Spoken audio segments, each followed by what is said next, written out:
Inshallah, brothers, we'll be starting our weekly Tafseer session, so I request everyone to move up.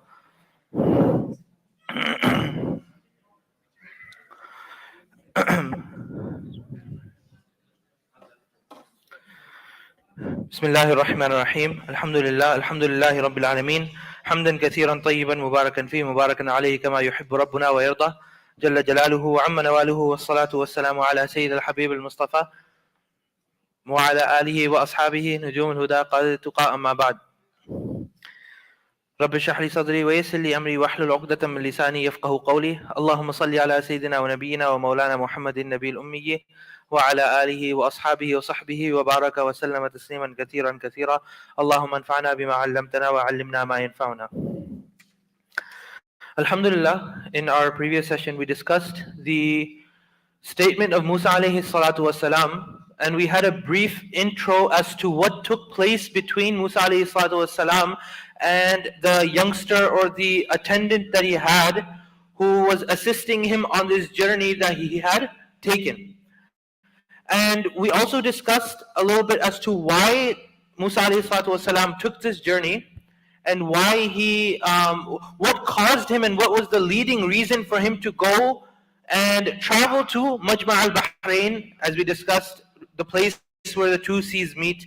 And we discussed also the geography or the location of Majma' al-Bahrain, right, is something which Allah subhanahu wa ta'ala has kept ambiguous, right? And it all goes back to the principle of Imam Suyuti rahimahullah, that abhimu ma abhamahullah, that keep ambiguous, right? Keep unknown what Allah subhanahu wa ta'ala has kept unknown or ambiguous. And he's done so for a reason, which is something outside of the realm of our comprehension, which is outside the realm of our understanding.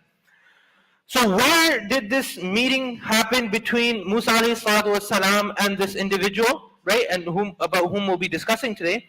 Right, we can't say for sure. We don't know exactly. So it's something that we leave to Allah, and it won't do anything for us at all. It won't increase our connection with Allah. It won't allow us to practice upon the Sunnah of Rasulullah sallallahu alaihi wasallam much better. So whatever Allah subhanahu wa ta'ala has left unknown or unclear, then we also leave it unclear. And we also discussed as to what was the reason this journey took place at all. Well, why did this journey take place at all? And we discussed and this is actually a hadith of Bukhari and Muslim, right? So it's a hadith upon which both Imam Muslim rahimahullah and Imam Bukhari rahimahullah agree upon. And as we discussed, that such a hadith upon which Imam Bukhari and Imam Muslim rahimahullah agree upon is classed as muttafaqun alayh.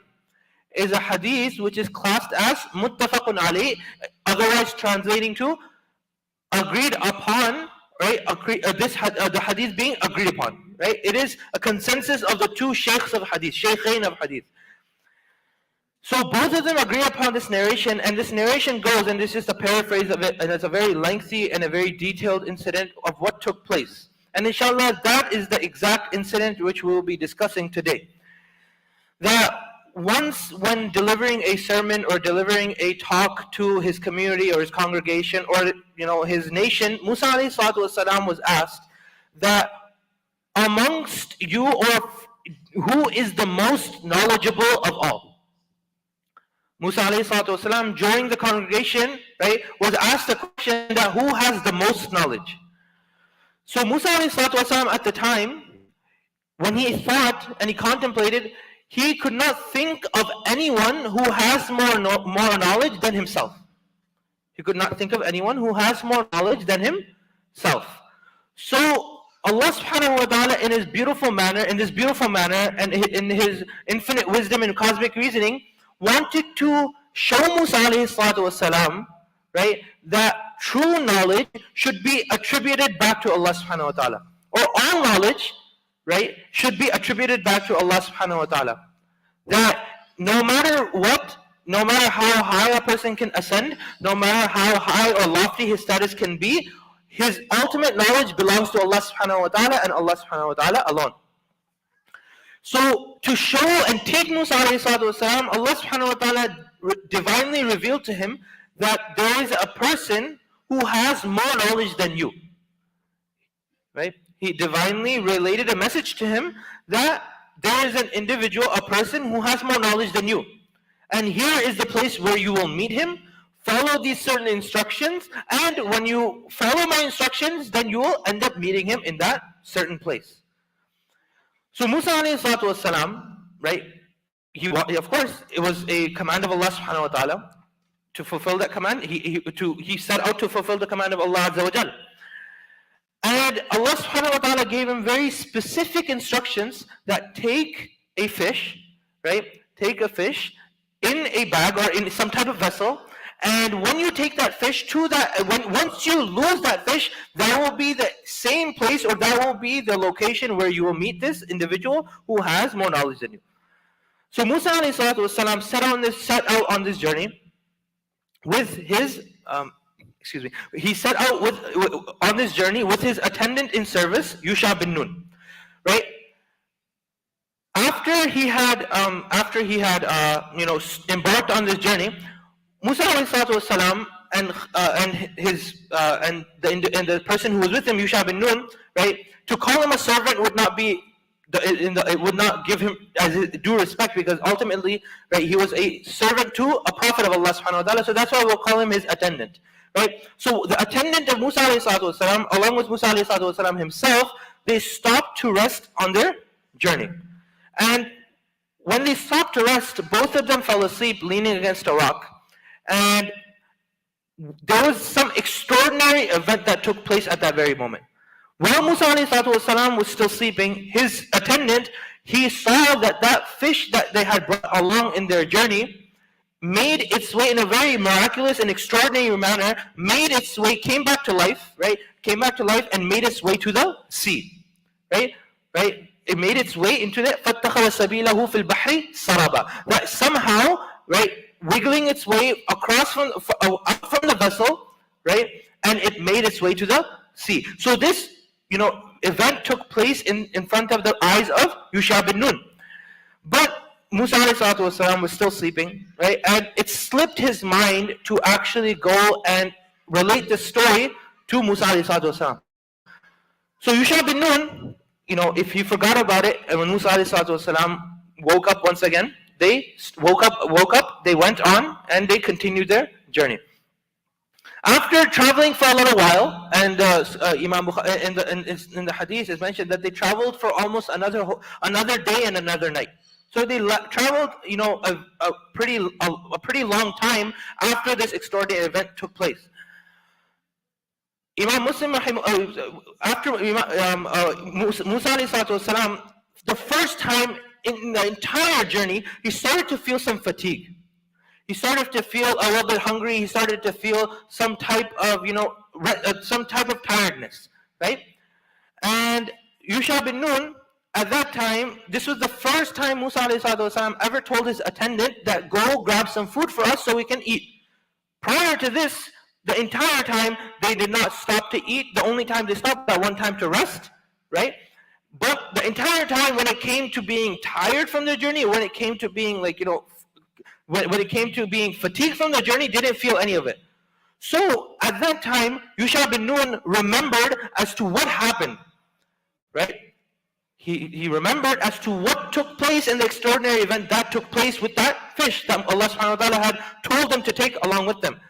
So Musa alayhi salatu wasalam, after hearing this, he says that was our destination. That's where we were supposed to end up. As soon as we lost that fish, that would be the place where we would meet the person who Allah subhanahu wa ta'ala told us to meet.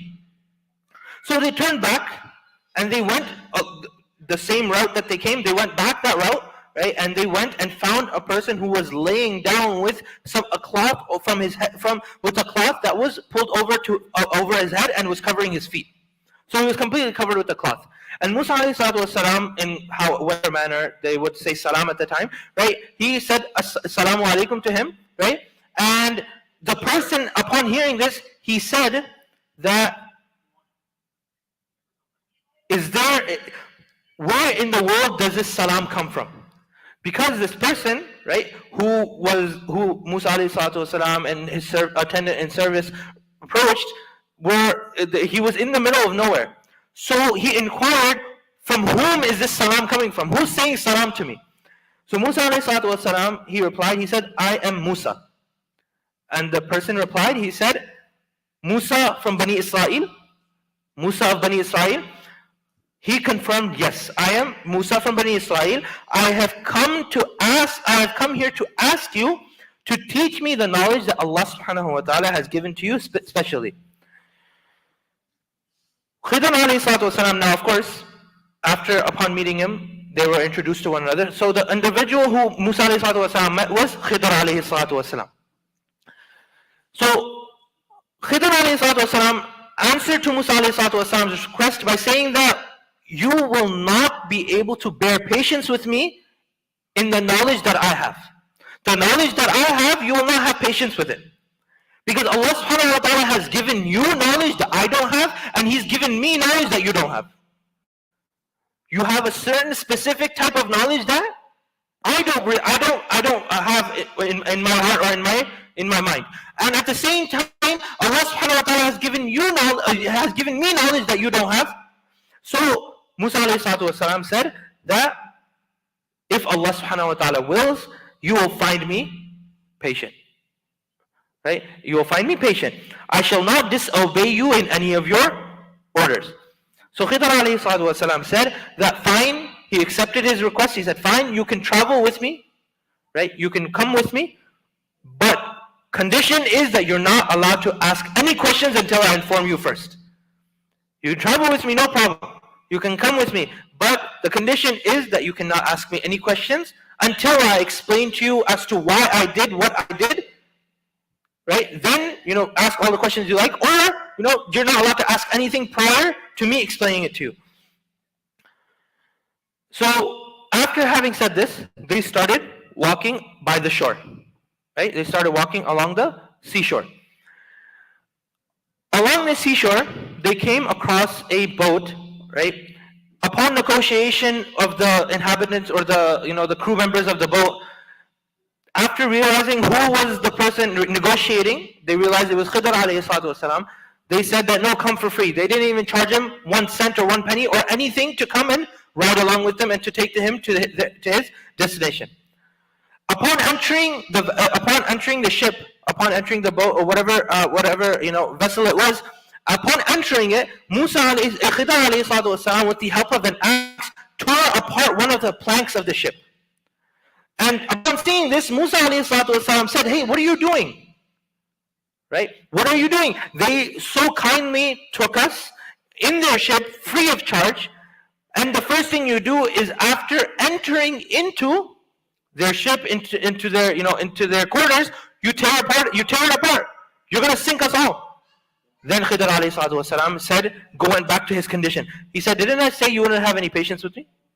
Didn't I say that you won't be able to bear patience with me when it comes to this? Musa alayhi salatu wasalam said, no, I apologize.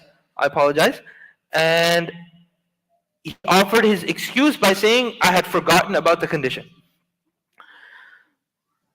The Prophet ﷺ, after telling the story to the Sahaba radiallahu anhum, he said that the first objection raised by Musa alayhi salatu wasalam against Khidr alayhi salatu wasalam was activated by forgetfulness. The second objection as a condition, and the third by intention. A bird came. Now, as Rasulullah ﷺ continues to relate the incident between Musa and Khidr alayhi salam, a bird came and sat on the very edge of the boat, at the very edge of the ship. and it pecked at the ocean. So Khidr alayhi salatu wasalam used this as an analogy to explain that the knowledge that you and I have is nothing compared to the knowledge that Allah subhanahu wa ta'ala has. Just like when this bird poked or as it stuck its beak in the ocean did not lessen or did not lose any water. Likewise, there's a knowledge that Allah subhanahu wa ta'ala has in comparison to ours. Allah subhanahu wa ta'ala's knowledge is like this ocean, and our knowledge is like the amount that went to the beak of this bird. So what you and I have is nothing compared to what Allah subhanahu wa ta'ala has. Then after having stepped off the boat, after disembarking from the boat, they started walking along the shore once again. Of course, they just got off the ship, they started walking along the shore once again. Khidr alayhi salatu wasalam, at that point, he saw a boy who was playing with the other children of the area. Khidr alayhi salatu wasalam, in that very moment, after seeing this boy, he kills him. He kills this boy. And Musa alayhi salatu wasalam, who's with him, of course, he says, "You just took the life of an innocent child. You just unjustly took the life of this innocent child. Indeed, this is a very grave sin that you have committed. Right? You've committed such a huge vice. You've killed an innocent child. How could this happen? How could you do such a thing?" Khidr alayhi salatu wasalam once again went back to his condition. He said, Did I not tell you? قَالَ أَلَمْ أَقُلْ لَكَ إِنَّكَ لَن تَسْتَطِيعَ مَعِيَ صَبْرًا. That did I not tell you that you will not be able to bear patience with me? Did I not tell you that before we started this journey? Then Musa alayhi salatu wasalam noticed that this matter was far more serious than the one previous to it. Before, it was just the plank of a boat or a ship that was torn. Now it's the life of a child that was taken. So after Musa alayhi salatu wasalam, he saw the progression.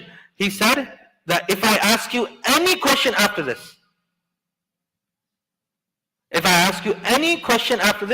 then please don't. I won't come with you anymore. I will not come with you anymore. As far as I'm concerned, right? Musa alayhi salatu wasalam said, "You will be free to remove me from your company. As far as I'm concerned, you have reached the limit of your excuses from me. Whatever chances that I had are gone now, right? If I ask one more time, this is my final strike. If I ask one more time, then please separate me from your company." Once again, they continued to travel, they continued to walk, and they passed by a village. They passed by a village in which the inhabitants of the village were approached by Musa and Khidr alayhim salam, and they asked for some hospitality, asked for some some provisions or some food. And Khidr alayhi salatu wasalam and Musa alayhi salatu wasalam were rejected. They said that the village people said that we will not help them. We will not help you. Upon departing from the village, Khidr alayhi salam saw that a wall was going to tip over, and before it would tip over, he grabbed the wall and pushed it back into place. He grabbed the wall, or he held onto the wall and pushed it back into place. Musa alayhi salatu wasalam, he said that, "Listen, we came into this village. We tried to ask for hospitality, provisions or food. We didn't get any of it, right? But now we have a means to receive it. Now we have a means to actually go and we can charge them for the service that you've just provided. This wall, if it collapsed, it would have caused damage to things around. They could actually compensate us for fixing one of their properties." Khidr alayhi salatu wasalam says, "Hada firaqu bayni wa baynik." He says, this is the end of it. This is the time where we part ways. Hada firaqu bayni wa baynik. And after this is the next part in which Musa alayhi salatu wasalam was told, right, regarding why Khidr alayhi salatu wasalam did what he did. Right? هذا فراق بيني وبينك أيما الأجلين قضيت فلا عدوان علي والله أعلم. هذا فراق بيني وبينك. Any of the Hufaz? سأنبئك بتأويل ما لم تستطع عليه صبرا. That I will now tell you as to why I did what I did. سأنبئك بتأويل ما لم تستطع عليه صبرا. I will give you information. I will give you why the exact exact reason as I did, why I did what I did, why I, tore the plank off the boat, why I took the life of that innocent child, and why I did not take any compensation for fixing the wall of the village. Right? Right? سَأُنَبِّئُكَ بِتَأْوِيلِ مَا لَمْ تَسْتَطِعْ عَلَيْهِ صَبْرًا. Right? I will tell you that. Now, inshallah, right? As I said, this is a series, right? So I'll leave you with the cliffhanger that will talk about why did Khidr alayhi salatu wasalam do what he did when it came to tearing the plank off the ship, when it came to taking the life of the child, and when it came to fixing the wall without compensation, right? Inshallah, that's what I'll leave you with this week. That why did Khidr alayhi salatu wasalam do these certain things, right? But one or two points that we learn, right, within this story, within this hadith of Bukhari and Muslim, which Rasulullah sallallahu alaihi wasallam tells us about this, very detailed incident that took place between Musa and Khidr alayhi wasalam, is this answers one or two objections that came previously. One of the objections was, right, that the Musa who is being referred to is the very Musa of Bani Israel. There was one of the scholars has an opinion regarding that the Musa who had this interaction with Khidr alayhi salam was not the Musa of Bani Israel. But within this hadith, that opinion is debunked and it's clarified that Musa alayhi salatu wasalam of Bani Israel was the one who dealt with Khidr alayhi salam and was the one who interacted with Khidr alayhi salam. The other one is another, not more of a difference of opinion, but a clarification that the fata, the youngster or the individual who was in attendance, who was the attendant in service to Musa alayhi salatu wasalam, his name was Yusha bin Nun. So there's two clarifications that are made within this hadith narrated by Imam Bukhari, Imam Muslim rahimahullah, that the Musa who interacted with Khidr alayhi salam was in fact the Musa of Bani Israel alayhi salam, and the youngster or the attendant in service to Musa alayhi salatu wasalam, his name was Yusha bin Nun. May Allah subhanahu wa ta'ala give us all the ability to act upon what is said and develop a very firm connection with this book. Subhanallah, bihamdihi, subhanakallah, bihamdika, ashhadu an la ilaha illa anta, astaghfiruka wa atubu ilayk.